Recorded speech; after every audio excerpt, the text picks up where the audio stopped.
Manalangin po tayo. Dakilang Panginoon Diyos, may-ari ng sanlibutan, pinupuri namin ang iyong pangalan. Kami nagpapasalamat sa panalangin at gabay na ibinigay mo sa amin. Salamat sa panibagong araw na ipinagkaloob mo. Salamat din sa pagkakataon na ibinigay mo upang kami ay muling magtipon para sa panibagong kaalaman. Kami po ay humihiling na nawa po ay gabayan mo po kami sa aming pag-aaral at bigyan mo po kami ng makalangit na kaalaman at lakas upang kami ay matuto. At nawa po ang lahat ng aming matutunan ay magamit namin sa pagtulong sa aming kapwa. Patawarin mo po kami sa aming mga kasalanan at nawa po ang lahat ng aming gagawin ay maging alinsunod sa iyong kautusan. Ang lahat ng ito ay aming sinasamo sa ngalan ng aming Panginoong Hesus. Amen.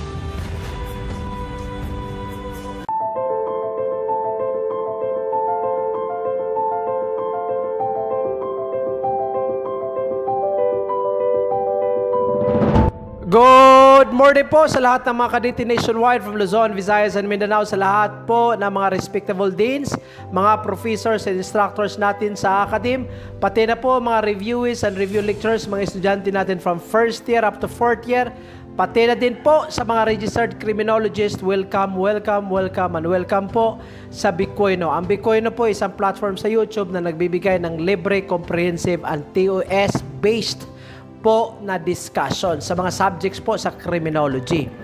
Sa umaga po na ito, ang concentration natin will be on part 2, episode 2, sa subject na traffic management and accident investigation. Isang subject under the CDI. But before anything else, I'd like to thank and give gratitude and appreciation sa lahat po ng nag-avail ng review materials po natin, ang Bitcoino book. Ang Bitcoino book po, align na po ito sa latest TOS, consisting of 2 chapters. Chapter 1, review material sa lahat ng subjects na synthesize na, naka-align na din po sa TOS. And then Chapter 2, question and answer portion, Q&A. Arranged na po yan per major area. Napakaganda po ang paggagawa ng libro. Very comprehensive. And I tell you, marami po ang siguradong lalabas. Kasi po, in the past, marami din po ang nagsisilabasan from the Bitcoino book. So if you want to avail a copy, andyan po yung pangalan ko sa description. Chat nyo lang po ako. Sa first slide din po, makikita nyo po yung pangalan ko, Bimboy Coino. Pakisearch na lang po sa Facebook and give me a message. Hindi po ito scam, mga kaditi, ha? Hindi yan scam. And if you want to know the different testimonies of those persons who already avail on the materials, you can check it out sa FB page po natin, Bitcoino Online. Paki-search na lang din po and then paki-follow. Sa lahat po ng mga professors natin, mga review lecturers, mga ma'am, mga sir, if medyo kapos po tayo sa oras, andyan po ang PDF copy po sa review material per subject, at the same time PowerPoint presentation. In just a minimal price po, pwede ko pong maibigay sa inyo ang copy. The moment you receive it, make it as your own. You can edit some of it, probably on the description, especially on the first slide, then make it as your own. Okay?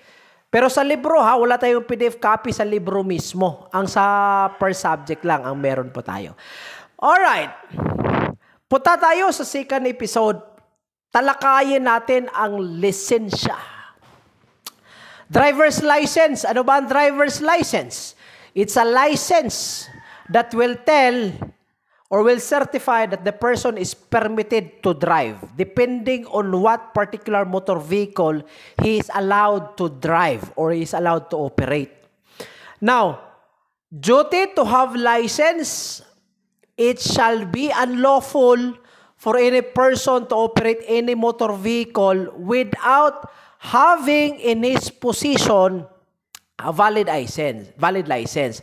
Ang nakalagay dito, in his position. Ibig sabihin, pag may lisensya ka pero iniwan mo, patay ka. You will be ticketed pwede kang ma-penalize kasi ang nakasabi dito dapat in your position. Pangalawa, dapat ang lisensya mo magiging valid. Kailan magiging valid yan? Una, number one, pag ang lisensya mo is in accordance to what particular vehicle you are operating or driving. Kasi pag non-proof ka, ang ino-operate mo na vehicle is public utility, ay it's not in accordance. Number two, magiging valid siya pag hindi siya expired. Pag na-expire na yan, o di automatic invalid yan. The license shall be carried by the driver at all times. Now, dalawa lang po ang lisensya natin ha. Hindi kasali dito ang student permit. Ang student permit, hindi yan lisensya mga brad. Dalawa lang yan. Non-professional at saka yung professional driver's license. Sa professional driver's license, ito po ang mga qualifications. Una, dapat 18 ka. Pangalawa, possesses ka sa valid student driver's permit for at least 6 months.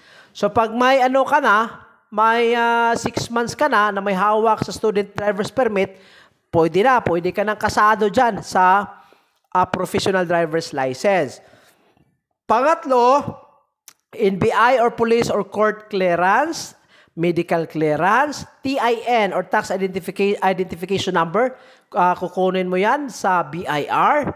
Then, past written and practical examinations. Dalawa ang examination natin. Una, written examination. Pangalawa, pag nakapasa ka sa written examination, punta ka ngayon. Next is practical examination. Shout out ha sa mga LTO agents natin dyan. Napakaraming fixer sa inyo. Mga sir, mga ma'am. Tingnan nyo po yung mga perimeters ninyo. May anti-red tape tayo. Pero tingnan nyo po yung mga perimeters nyo. Marami dyan ang fixers. Worst, mayroon po tayo mga empleyado who are into fixing the driver's licenses applications. Please, ma'am and sir, paki-correct po. Other qualifications, physically and mentally fit to operate a motor vehicle, able to read and write in Filipino or English, must not be a drug user, and or alcoholic, must be clean, neat, and presentable. Pero ngayon ang kailanganin po nato is medical. Wala na pong drug test. Nung unang araw, ang drug test po ay kailanganin. Pero ngayon, medical certificate will suffice. Yun po ang qualifications sa professional.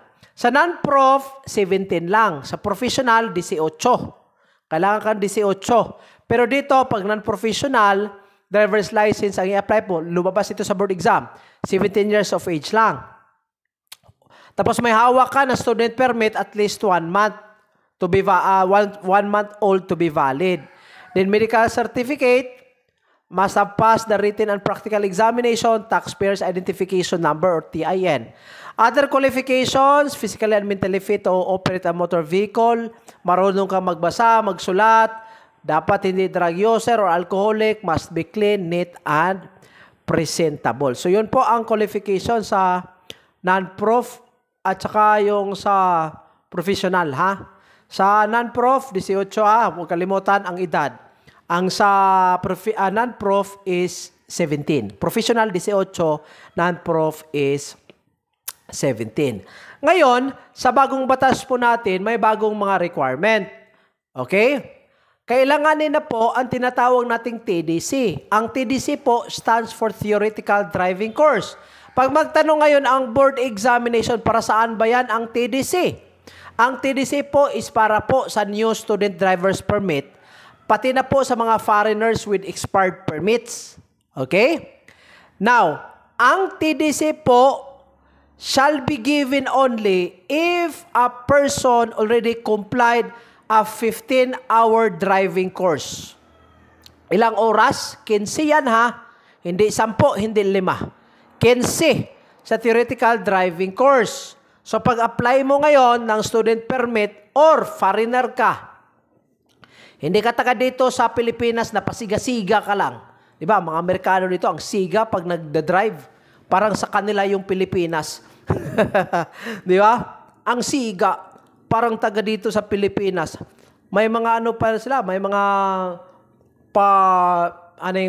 may mga may mga may mga opportunities or chances na pag sila yung naipit, sila pa yung magagalit, di ba? Too much sa hospitality among Filipinos. Kung pag foreigner ka ha, mag 15-hour course ka pag expire yung permit. Huwag kang pasiga-siga kasi ang Pilipinas hindi po sa inyo. For new driver's license naman, will be required to submit a completion of PDC or Practical Driving Course. Okay?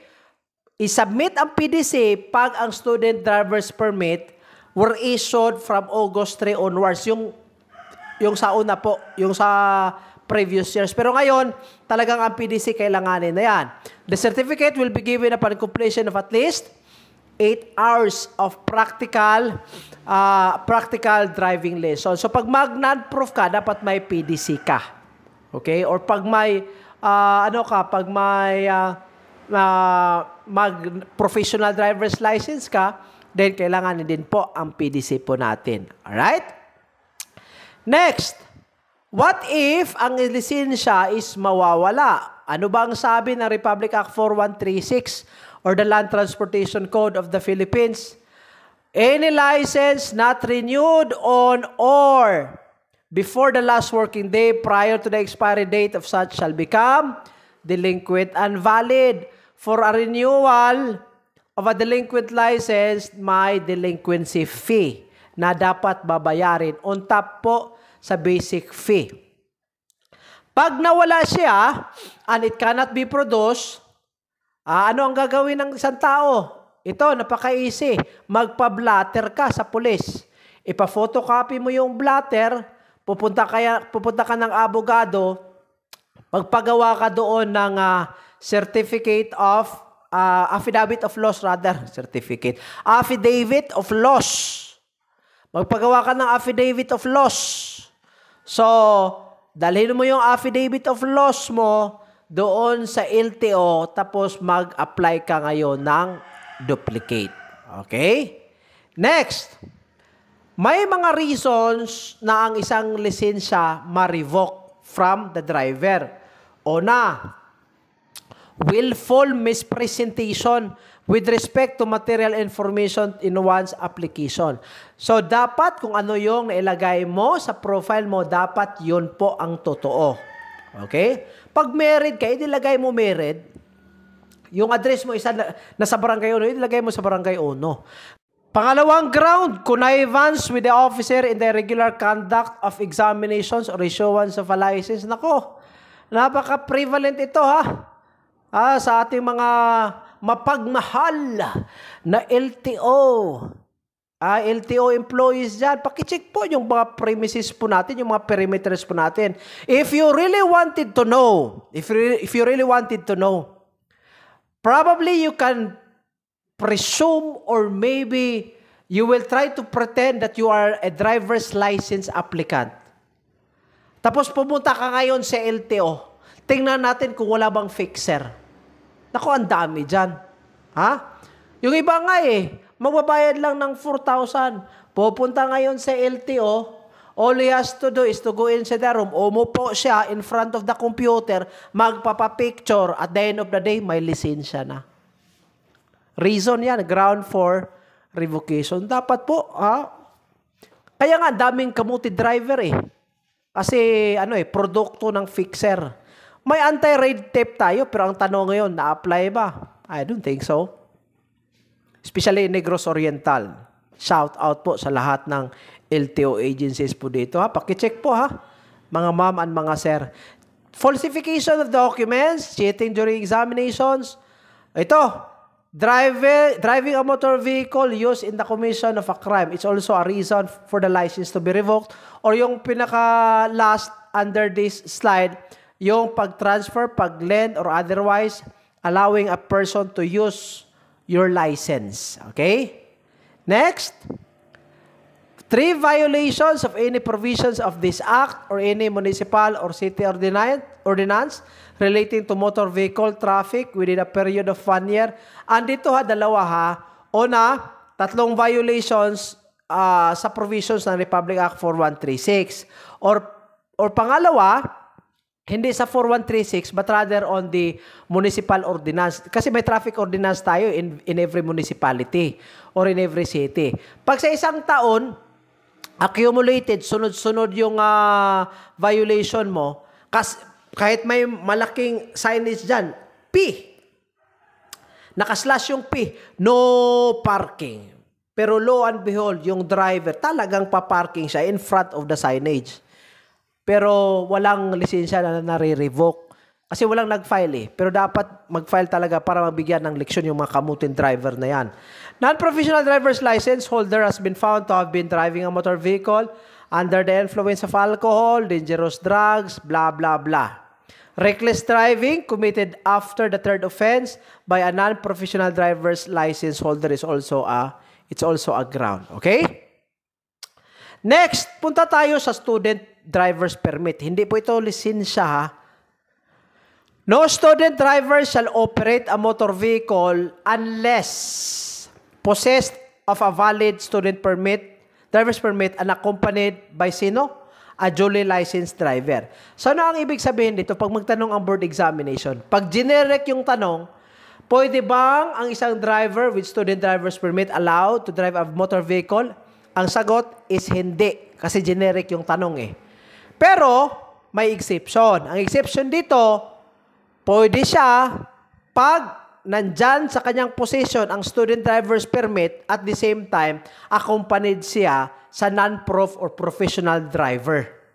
Kuha? So, pag andyan yang qualifications na yan, pwede siya makapag-operate. Pero pag student driver's permit alone, hindi pwede. Dapat may someone who will accompany him or her during driving. Qualifications natin ganito. Sa student permit, 16. Sa non-prof, 17. Sa professional, 18. Physically and mentally fit.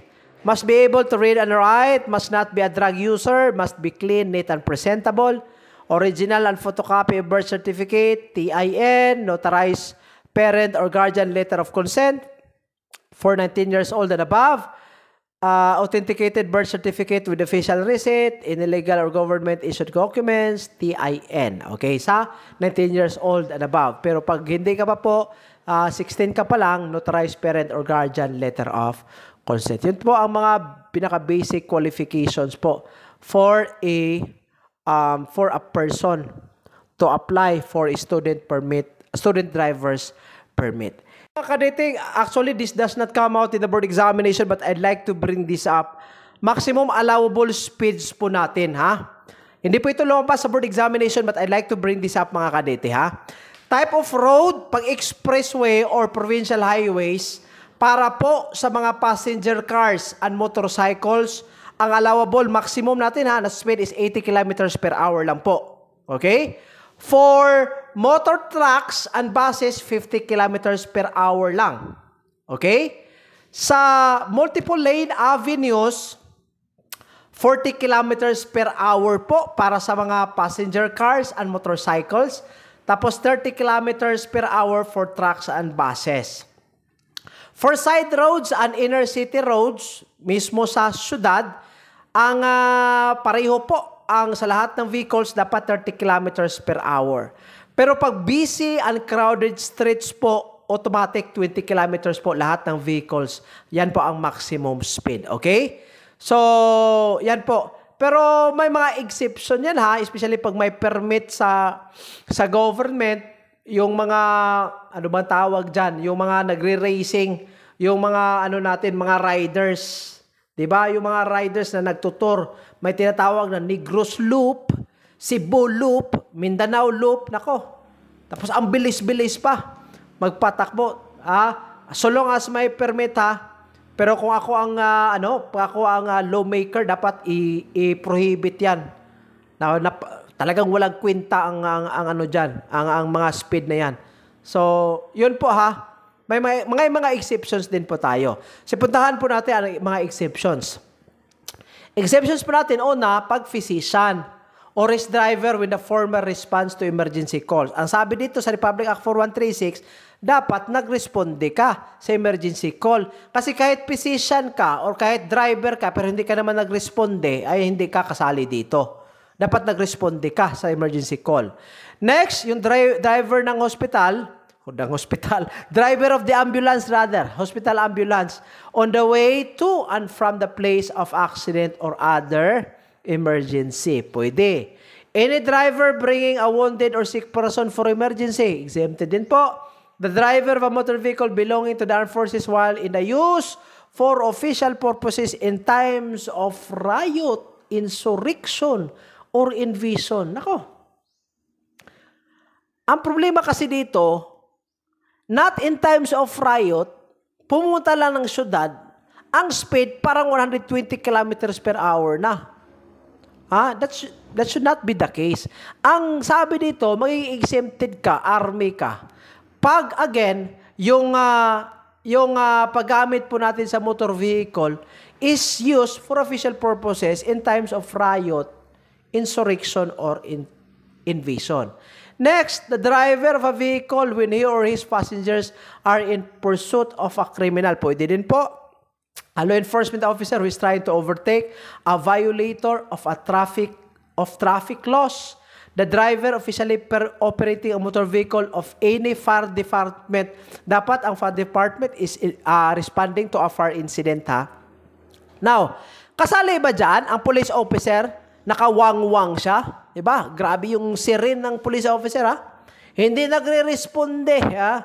Going from Dumaguete City to Bayawan. Sus, grabe, ang bilis, ha? Parang 200 kilometers per hour. Ay, nako. Di kasali dito, Brad. Ha? Unless that police officer is responding to a crime scene. But if you are just transporting fellow officers from the city to another city, why not observe the maximum speed? Kayo nga ang sabi natin kayo yung law enforcer Ba't ayaw nyong ba't ayaw nyong mag-follow on the law that you are enforcing? Di ba? Dapat tayo po ang example. The exempted, labas dito yung nagtatransport lang ng nagtatransport lang ng mga personnel from one city. Hindi naman nag-i-invasion, nag-i-insurrection doon sa ibang city. Nagtatransport lang. Grabe. Anyway, welcome to the Pilipinas. Next, let's go to overtaking a vehicle. Ito mga kadete, dapat maintindihan nyo kung paano ang pag-overtake sa vehicle. Niglagyan ko na po ng mga pictures para at least everybody will understand easily. The driver of any motor vehicle of overtaking another vehicle proceeding in the same direction shall pass at a safe distance to the left thereof. Yan po ang sabi dito, ang general ruling natin. Saan ka po ba mag-overtake? Sa left side or sa right side? Sagot, left side. And shall not again drive to the right side of the highway until safely clear or of such overtaken vehicle. Except that on highway having 2 or more lanes for the movement of traffic in one direction, the driver of a vehicle may overtake and pass another vehicle on the right. Okay, later on, i-present po natin ang mga pictures. Nothing in this section shall be construed to prohibit a driver overtaking and passing upon the right another vehicle which is making or about to make a left turn. Para maintindihan, punta tayo dito dito muna tayo sa slide na ito. Driver to give way to overtaking vehicle. The driver of a vehicle about to be overtaken and passed by another vehicle approaching from the rear shall give way. Paano ba mag-give way to the overtaking vehicle? Dapat po i-maintain niya yung speed niya He shall not increase the speed of his vehicle until completely passed by the overtaking vehicle. Yun po ang general rule natin sa pagbigay po daan sa overtaking vehicle. So pag ikaw yung o-overtaken na vehicle, maintain the speed, do not increase it. Yan po ang sagot dyan. Alright? Now, without further ado, punta tayo sa provisions na Republic Act 4136 in as far as overtaking and passing. Okay? Una dito, the driver of a vehicle shall not drive to the left side of the center line of a highway in overtaking or passing another vehicle, proceeding in the same direction unless such left side is clearly visible and is free of oncoming traffic. So basically, pag let us say ikaw yung nasa color red na car, mag-overtake ka ngayon sa trailer, itong truck na ito, ha? It is wrong to proceed to the left side of this vehicle. It is wrong to proceed to the left side knowing that there is an approaching green car. Pupunta ka lang sa red side. Pupunta ka lang sa left side para mag-overtake pag klaro po na wala pong approaching na vehicle. Okay? So again, 2 lanes ito ha. 2 lanes, 1 lane rather. 1 lane. Isa papunta on the other direction and the isa po papunta on the opposite direction. Huwag ka pong mag-overtake if there is an approaching vehicle. Ano ba yung procedure natin pag mag-overtake? You position yourself on the left side of the vehicle that you are going to overtake. Pero you only position on the left side pag klarong walang approaching vehicle. Okay? Sunod. The driver of a vehicle shall not overtake or pass another vehicle proceeding in the same direction when approaching the crest of a grade, not upon a curve in the highway where the driver's view along with the highway is obstructed within the distance of 500 feet ahead. Mag-estimate ka na lang. Except on a highway having 2 or more lanes for movement of traffic in one direction, blah, blah, blah. For short, 1 lane lang ito. 1 lane papunta doon, 1 lane at the opposite direction. Una, hindi ka pwedeng mag-overtake pag you are approaching on number 1, crest of a grade. When you say crest of a grade, hindi mo makita kasi ano yan pataas, then immediately it will go down. The ascending and descending of the road could actually obstruct you from seeing what is ahead. Hindi ka makakita kung ano may pasalubong ba na car. So, ang general rule dito is that dapat makita mo yung approaching vehicle at least 500 feet. Pag hindi mo makita, huwag kang mag-overtake. Pangalawa, pag curved yung roadway, huwag kang mag-overtake sa curved kasi po hindi mo po makita kung ano po ang pasasalubong na mga sasakyan. So basically again, ang general rule natin, makita mo po kung ano ang pasalubong na sasakyan at least 500 feet ahead. Exception, pag 2 lanes yan, pwede kang mag-overtake. Okay? Pwede kang mag-overtake on the other vehicle. For example, lane 1, lane 2. Nasa lane 1 yung vehicle na i-overtake mo. Tapos nasa lane 2 ka. Ay, pwede kang mag-overtake without going to lane 1. Kasi 2 lanes Pero pag isa lang yung lane, bawal po. Okay? Next. At any railway grade crossing, nor at any intersection of highways, unless such intersection or crossing is controlled by traffic signal, or unless permitted to do so by a watchman or a peace officer, except on a highway having 2 or more lanes for movement of traffic in one direction where the driver of a vehicle may overtake or pass another vehicle on the right. Ano ang sabi dito? Pag crossing yan, railway crossing or intersection yan sa highway, you are not allowed to overtake unless po may traffic enforcer allowing you to do so. Now, sir, what if may traffic light? Ito, lumabas ito sa board examination. Naging ano pa nga ito naging controversial pa nga ito. What if may traffic officer na nagsisignal, may traffic lights din po. Sabi ng traffic lights, stop. Pero sabi ng traffic officer, go. Sino ba ang dapat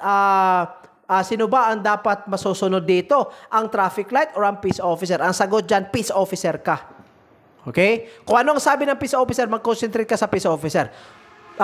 Pag ang sabi ng traffic light, go. Sabi ng traffic officer, stop. Hindi mag-stop ka. Huwag mong i-follow ang traffic light so long as may traffic officer. Pero pag walang traffic officer dyan, traffic lights lang, sumunod ka sa traffic lights. Okay? Sunod. you are not also allowed to pass or overtake or attempt to pass on any other vehicle proceeding in the same direction between any points indicated by placing of official temporary warning or caution signs indicating that men are working on the highway. Okay? So, nasa picture po nakalagay dyan. Men at work. Men at work. Di ka pwedeng mag-overtake dyan. Okay? Sunod, no overtaking zone. Basically, you're not allowed to overtake. Kasi pag mag-overtake ka, posible kang mabigyan ng penalty or fine. Okay? Next, punta tayo sa right of way. Dapat ka dito maintindihan po natin isa-isa ito. Una, when two vehicles approach or enter an intersection at approximately the same time, the driver of the vehicle on the left shall yield the right of way to the vehicle on the right. Tingnan natin ang unang picture. Sa unang picture, makikita mo white vehicle at the other one is blue vehicle. Pag ikaw ang driver sa white vehicle, nasa right mo po ang blue vehicle. Same kayo in the same intersection Same kayong umabot dyan. Approximately at the same time. Sino ang magi-give way? Ang magi-give way is ang white vehicle. Saan mo ibigay yung way? Ibigay mo sa blue vehicle. Kasi ang blue vehicle, nasa right side mo po. Okay? Next picture. We have yellow vehicle and red vehicle. A, B. A for red, B for yellow. Notice po, pag nasa red ka, di ba? Ang yellow po na car nasa left side mo po. Yes, pag nasa left side ang yellow na car, ibig sabihin dyan, ikaw yung may right of way. So, ikaw yung mauuna. Okay? Kasi pag kayong dalawa, sabay kayong mauuna dyan, you will meet at the center and you will collide. So, basically, nasa right side ka, ikaw yung mauna, ikaw yung red na car Pag ikaw naman yung driver sa yellow car, mapapansin mo po na ang red car is nasa right side mo. So, ikaw na yellow car, dapat mag-give way ka, paunahin mo muna yung red car. So, again, ma-apply po ang principle na ito if two vehicles approach or reach at a particular intersection at the same time. Okay?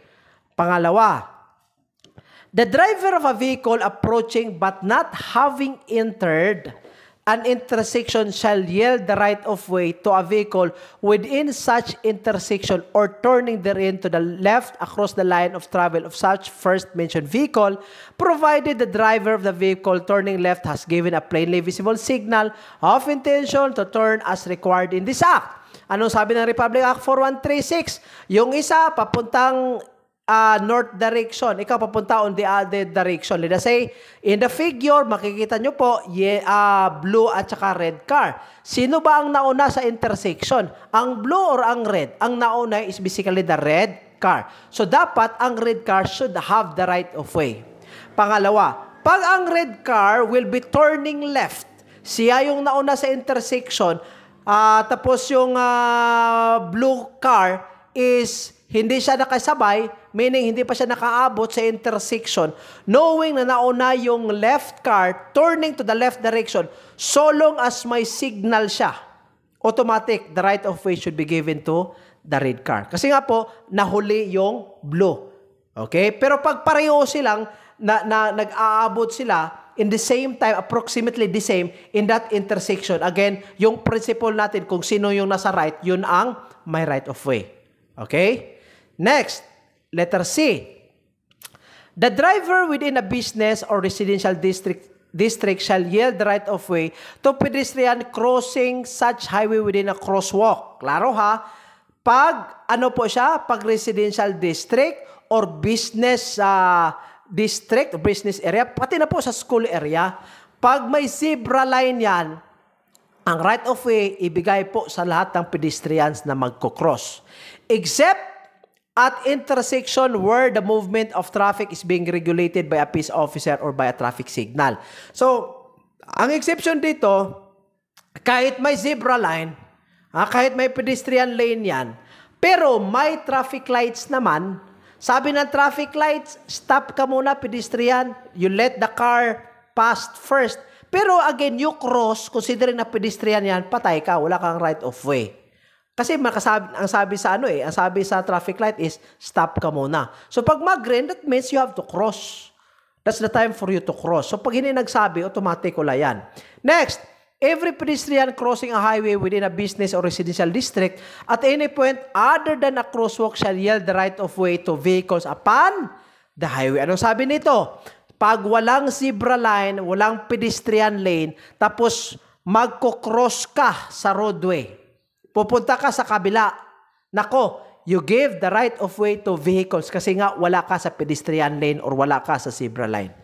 Kuha? Pero pag nasa zebra line ka, dalawa po ang prinsipyo natin. Dalawa ang ruling. Una, pag zebra line na nasa traffic light, you follow what the traffic light will dictate.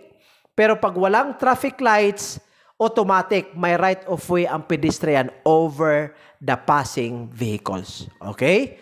I hope klaro yan. Yung sa first figure, first picture natin, may right of way yung nagko-cross yung dalawang tao. Pero sa second picture natin, hindi siya lumakad sa pedestrian lane eh. So basically, ang right of way nito is yung mga car. Kaya nga, pag walang pedestrian, napakabilis ng takbo ng mga sasakyan. Okay? Kasi po, ang right of way is nasa car kasi walang zebra line. Alright? Next. The driver of a vehicle upon a highway shall bring to a full stop such vehicle before traversing any through highway or railroad crossing, provided that when it is apparent that there is no hazard exist, pwede lang po siyang hindi mag-full stop. Okay? Next, the driver of a vehicle entering a highway from a private road or drive shall yield the right of way to all vehicles approaching on such a highway. Examples po, dito makikita natin 4 lanes, di ba? Sa picture natin, 4 lanes.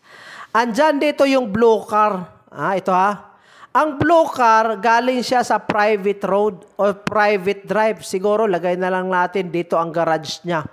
Tapos lalabas siya ngayon. Pupunta siya ng National Highway. Sino ba ang may right of way? Itong galing sa private garage o itong nagtatraverse sa National Highway? Ang sagot po, lahat ng vehicles na nagtatraverse sa National Highway, sila po ang may right of way over that vehicle coming from a private drive or a private highway. Okay? So, yun po Sunod. The driver of a vehicle upon a highway shall yield the right of way to police or fire department vehicles and ambulances when such vehicles are operated on official businesses or official business and the drivers thereof sound audible signal of their approach. Ano ang sabi dito sa batas?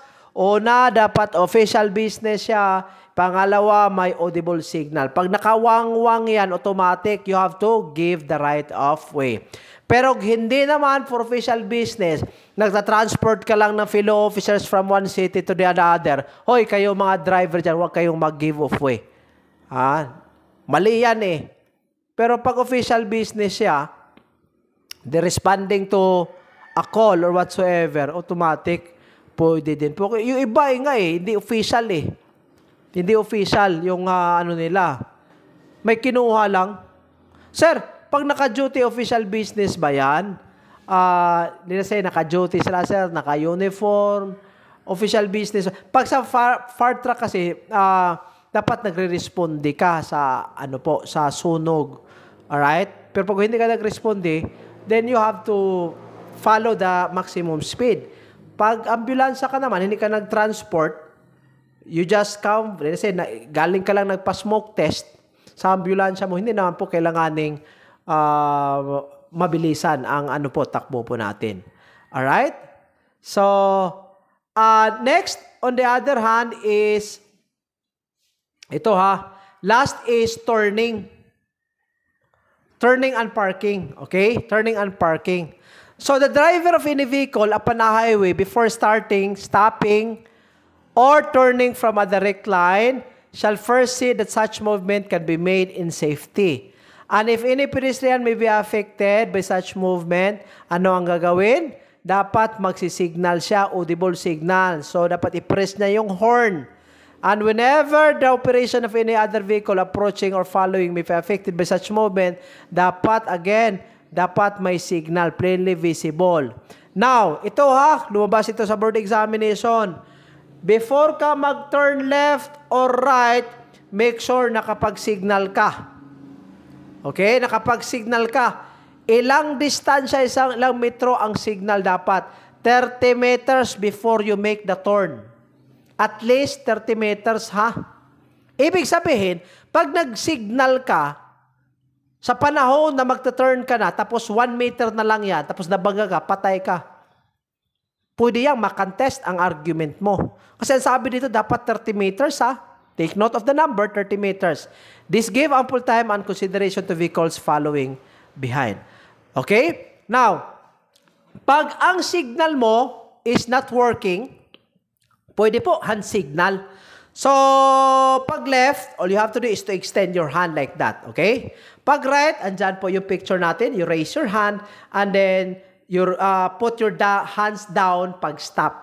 Okay? Yun po ang hand signal natin pag hindi nagwo-workout yung signal light po natin. Okay? Now, in the intersections on the other hand, the driver of a vehicle intending to run to the right at an intersection, in turning shall keep as close as possible to the right-hand curb or edge of the highway. So, let us say, for example, pag ikaw itong vehicle na ito, pag ikaw ito ang vehicle na to, tapos mag-turn right ka, ibig sabihin, dapat dito ka sa pinakagilid as much as possible. Para hindi mo makuha or manakaw yung ibang lane on the other side. So again, dapat po as much as possible, you have to be close to the right-hand curb or edge of the highway. Okay? What if turning left? So ganito po pag turning left po, the driver shall approach such intersection in the lane for traffic to the right. O tingnan nyo po ang itong blue vehicle blue vehicle. Mag-left turn ka, di ba? So you will approach such intersection in the lane for traffic to the right. To the right of the nearest to the center line of the highway, and in turning shall pass to the left of the center of the intersection. So basically, ito po ang tamang pag-turn left po natin. Yung naka-red na line dyan, yan po ang pinaka-incorrect way. Ito po huwag ka nang pumunta doon sa ibang lane. 2 lanes po ito. Kasi pag pumunta ka doon, there's a big possibility na mabangga ka po. And you are causing a lot of traffic. Pero pag dito ka, mas mabilisan. Pag red ka naman, ang sabi ko kanina, pag turn right, dapat dito ka sa curb, nearest curb, or sa edge of the highway. Okay? So yun po ang general rulings natin according to Republic Act 41316. As far as turning at intersections, and then at the same time, turning and parking, and then right of way. Okay? I'd like to stop in this slide, mga kadete. Thank you so much for joining with me in the review for episode 2 of Traffic Management and Accident Investigation. God bless everyone and thank you for patronizing the Big Queen. God bless po and maraming salamat sa lahat.